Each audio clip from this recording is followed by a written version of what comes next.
Ինչ ասելիք ունեք, բավականին կանխատեսելի գործընթաց էր այս մասին խոսվել էր, ամեն դեպքում մինչև վերջ հույս կար, որ ամեն ինչ չէ, որ այսպես պիտի ավարտվեր, ինչու։ Դե Զանգովի արդարադատությունը բնականաբար պետք է գործեր, ես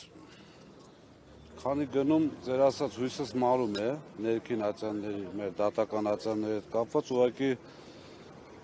շատ հետաքրքիր է, թե իրավաբանները, դատավորները ինչ են այդքան կարճ մտածում, էլի։ Այսինքն վերջին հաշվով արդարադատություն իրականացնելը դա չի նշանակում, որ պետք է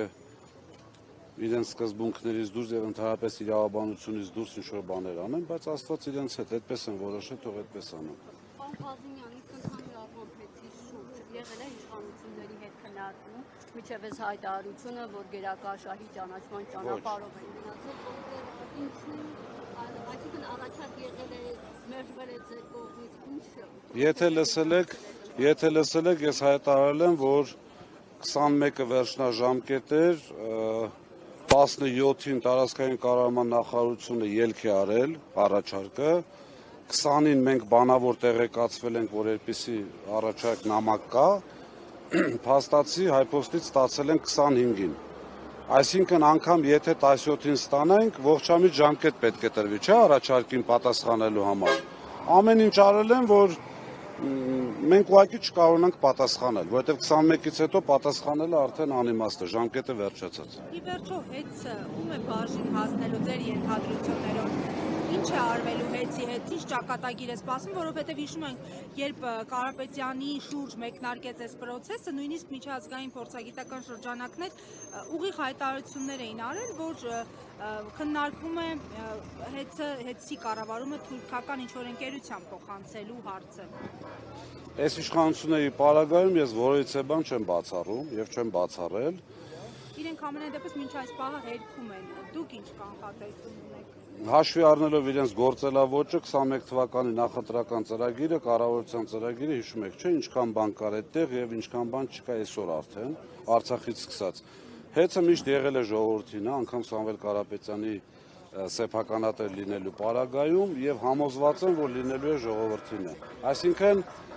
եթե անգամ ինչ-որ գործողություններ արվում են, ընտրությունների միջոցով միանշանակ արդարությունը կվերականգնվի, ոչ միայն այս դեպքում ընդհանրապես։ Պարոն Ղազարյան, Արցախից խոսեցիք, Նիկոլ Փաշինյանը երեկ նաև անդրադարձել էր Արցախին, ինչպես նաև պատարակների ժամանակ Արցախի եւ արցախահայության մասին խոսելուն, նշելով, որ ամենայն հայոց կաթողիկոսի գլխավորությամբ պատերազմի կոչեր են հնչում, ըստ էության ռևանշիստ եք դուք, ամենայն հայոց կաթողիկոսը, այն մարդիկ, ովքեր ընդհանրապես խոսում են Արցախի մասին։ Մի արտահայտություն կար, չէ՞,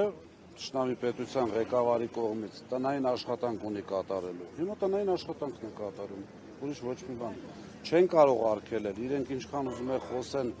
այդ ներվը, որ իրենց մեջ մտած է, հենց դրանից է, որ չի ստացվում իրենց մոտ։ Միգուցե ինչ-որ օրենսդրական փոքրիկ խմբակի կողմից ինչ-որ բաներ կատարում է, բայց ժողովրդի մոտ դա հնարավոր չի ջնջել, առավել ևս եկեղեցականների։ Պարոն Ղազարյան, երեք հայտնի դարձավ, որ Էդգար Ղազարյանը միացել է Ուժեղ Հայաստանի եւ համացանցում բազմաթիվ քննադատություններ կան, նաեւ այն մարդկանց կողմից, ես տեսա, ովքեր դեռևս չկողմնորոշված ընտրողներ, ասում են, որ իմպիչմենտի այսպես ծրագիրը գաղափար առաջ տանող է, այսօր միացել է մի թիմի, որը իմպիչմենտի կողմնակից չէ։ Այս քննադատություններին Ղազարյանը նախ առաջինը Ուժեղ Հայաստանը խորհրդարանական խմբակցություն չունի, որպեսի կողմնակից լինի կամ չլինի, այդպիսի կարծիք ամենայն դեպս մեր կուսակցությունը չի տարածել որևէ հայտարարության ձևով։ Ինչ վերաբերում է պարոն Ղազարյանին, այո, մեր թիմում է, չեմ խոսել հետը դեռևս այդ թեմաներով, բայց ես միանշանակ ողջունում եմ, որովհետև պայքարող տեսակ է, պայքարող մարդ է, ինչու՞ նա խնդիրը։ Ընդհանրապես յուրաքանչյուր ընդդիմադիր ուժ, իմ կարծիքով, պետք է ամեն ինչ անի, որպեսզի հեռացվի այս իշխանությունից։ Ասում են այն էր, որ Էդգար Ղազարյանի անունը կապվում է ՀՀԿ-ի հետ, իսկ Ուժեղ Հայաստանը, այո, կներեք, դեմ է կարծես նախկինների։ Ուժեղ Հայաստանի ուժեղությունը կայանում է նրանում, որ ներգրավելու է բոլոր կարող ուժերի եւ այն մարդկանց, ովքեր մաքուր են, ձեռքերը մաքուր են, անբասիր են, կապ չունի որ ուժին են հարել եւ կոնսոլիդացիա է ապահովելու։ Սամվել Կարապետյանը, ես անձամբ ճանաչելով հանդերձ ձեզ ասեմ, չի եղել որևիցե մի խնդիր, որտեղ ինքը այլ մոտեցում դրսևորի, քան այսպես բարիշացնելը կամ մտերմացնելը կամ խնդիրը լուծելը։ Եվ ԿՊ-ից պատրաստ եք մարդ ընդունել։ Ես անձամբ չէ, փոքրիկ խմբակից չէ, մնացածից այո։ Բայց օրինակ նախկին ԿՊԱ-ականներ կան, որոնք միացել են օրինակ մեր ձևով շարժման։ Ծաղիկը Վարդանյան, որ տարիներ շարունակ եղել է առողջապահության նախարարության պատասխանատուներից օրինակ։ Եվ այսինքն չէ, ներողություն, եթե դուք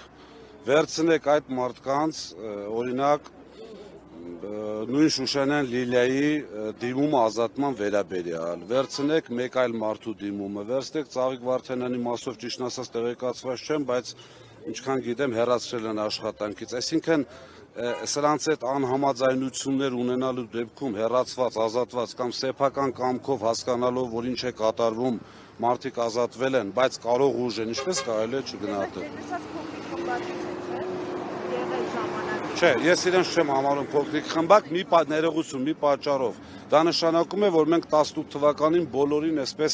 առանձնացնենք մի կողմի վրա, ասենք մեր հետ կապ չունեք։ Շատ մարդիկ հավատալով, հետո նաև հասկացել են ինչ է կատարվել եւ հետքայլ են կատարել։ Պլան B ունեք, եթե թույլ չտան ընտրություններին մասնակցել, ինչ է արվելու։ Ունեք այդ ծրագրերը։ Անի ջան, որ ասենք ինչ է արվելու, արդեն պլան չի լինի։ Բայց ունեք։ Իհարկե ունենք։ Պարոն Ղազարյան, եւ այդ հետի շուրջ եթե գնի առաջարկ լինի կառավարության կողմից, հնարավոր է բանակցություններ մեկնարկել։ Գնի առաջարկի ժամկետը վերջացել է, իրենք արդեն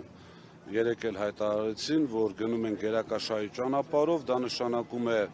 գնահատում եւ վճարում։ Այստեղ հեծի համաձայնությունը պետք չի, օրենքով սահմանված կարգով։ Արտաքին հետախուզության ծառայության հայտարարության մասին ինչ դիրքորոշում ունեք, ուղիղ սլաքները կարծեք ասոցացվում են հենց ձեր հետ, թեև անուն չի նշված, երկիր չի նշված, բայց դե հասկանալի է, ում նկատի ունեն, ինչ դիրքորոշում ունեք, ով է ում ճնշում, ինչ են ներկայանում, տեղեկություններ ունեք եւ ինչու հիմա այս հայտարարությունը։ Եթե մեր ուժի առաջնորդը մարդ է, որը շատ երկար տարիներ անցկացրել է դրսում, այնտեղ է իր կարողությունը, իր աշխատանքի արդյունքում ունենա չէ երևի շատ համակիրներ, Հայաստանի քաղաքացիներ, բայց դրսում աշխատող, դրսում հայծյա ունի, թե պլաստմասե ունի։ Այսինքն, այստեղ նորից խոսքը գնում է վատաբանելու, չգիտեմ։ Ռուսաստանից մարդիկ չեն բերվելու ավտոբուսներով մի խոսքը։ Մենք այդպիսի նպատակ չունենք, մենք այդպիսի ծրագիր չունենք, Ռուսաստանին թիրախավորելը շատ սխալ է, որովհետև այս պարագայում ես անձամբ կարծում եմ եւ իմ ունեցած ինֆորմացիաներով, իմ զանգերով, մեր ընկերների զանգերով հասկանում ենք, որ ոչ միայն Ռուսաստանից, այլ նաեւ ամբողջ աշխարհից հույսը տեսնելով մարդիկ միգուցե գան, ես չգիտեմ, քանակ չեմ կարող ասել, բայց կազմակերպվածություն որպես այդպեսին չկա։ Պարոն Ղազարյան, եւ ինչ եք կարծում անվտանգության հետախուզական ծառայության այս հայտարարությունը։ Արդյոք հող է նախապատրաստում ընդդիմության նկատմամբ որևէ գործողություն իրականացնելու, այդ թվում ուժեղ Հայաստանի։ Ճիշտ ասած, առանց այդ հայտարարության էլ մենք պատրաստ ենք եւ սպասում ենք, այնպես չի, որ մտածում ենք չի լինելու։ Ուղղակի շատ վատ է, որ արտաքին հետախուզական ծառայությունը աշխարհում այսօրվա կատարող իրադարձությունները այդ ունեն մեր տարածքցեն։ Հիշեք 18 թվականին, գիտեք, օբյեկտիվ չեն, կեղծ են, ոտքից գլուխ։ 18 թվականին ովքեր կար ասեն եկան պաշտպանեցին, վերջում փախան։ Բնակարաններ էին գնում, այստեղ պետք է բնակվեին, ողջունում էին Սփյուռքի մեր հայրենակիցներին, ու նույն մարդիկ այսօր խոսում են, որ այսօրվա ամենաուժեղ մարդը ընդդիմության մեջ, որը միանշանակ լինելու է հաջորդ վարչապետը, ունի համակիրներ դրսում։ Թող ժողովուրդը գնահատի։ Հրապարակներում ելույթ Փաստորեն, հա։ Սովորական քաղաքացիները նայած ում համար։ Իհարկե ունեն քաղաքացու ընտրելու իրավունքը, նախ քերերուն պատժելու արարքելը։ Իրենք են այս պահին ազդում, իրենք մոտարապես գիտեք ինչ են անում, որ այդ քաղաքացիները գան վախ ունենան, հանգարց խնդիր չունենան այստեղ։ Այսինքն դրսից ով եկա միանշանակ ընտրելու է ընդդիմություն Սամվել Կարապետյանի դեմքով, վախենան չգան, որովհետև իրենք այսպեսի հայտարարություններ են տարածում։ Պարոն Ղազինյան, արդյոք ձեր ուժը փողոցը ակտիվացնելու նպատակ ունի եւ մինչեւ ընտրություններ հնարավոր է փողոցային պայքարի Կամ այսօրվա ակցիաները Ես այս պայն, այսօր մեր ակցիաները ընդամենը եւս մեկ անգամ զգոնության եւ խոհեմության կոչել մեր իրապահ մարմինին, որ կյանքը այս իշխանությունով չի ավարտվում, մարդիկ պետք է առաջին հերթին, ինձ օրինակ իրավաբանություն սովորելուց առաջինը բարոյականություն են այսպես ավելի շատացնելու եւ սերմանելու, քան թե իրավագիտակցություն, այսինքն մարդ առաջինը պետք է իրավապահ մարմնի ներկայացուցիչ լինի մարդ, լինի բարոյական, հետո նոր մասնագետ։ Այդ զգոնության կոչն էինք անում, ինչ վերաբերում է հետագա ակցիաներին, ըստ իրադարձությունների։ Մենք պատրաստ բոլոր սցենարներին ունենք բոլոր զարգացումներին մեր հակազդելու միջոցները։ Արդեն ասում են ընդդիմության առաջին թավ ջութակը ըստ էության, ինչ կլինի, եթե հանկարծ այդ թավ ջութակը այդպես էլ ընտրության չհասնի։ Ուզում եմ հասկանալ, այսինքն Նիկոլ Փաշինյանը, եթե վերարտադրվեց այդ սցենարով, մեր ժողովրդի հետ ընդհանրապես ի՞նչ ա լինելու։ Ընդհանրապես երկրի հետ։ Չեմ էլ ուզում մտածել դրա մասին, որովհետև շատ վատ բան է։ Ինչ որ եղել է, դրանք բնականաբար։ Դրա համար ես ձեզ մի խորհուրդ եմ տալիս, դրա մասին չխոսել, ես համոզված եմ, որ իրենք էլ են խուճապի մեջ, իրենց իրերը հավաքելու ժամանակը եկել է, անգամ ուշացած է, այնպես որ իրենց գործողությունները դա ենթադրում են, ավելի կսրվեն, քացի կտան, մյուս կանեն, բայց մենք պատրաստ ենք ամեն ինչ։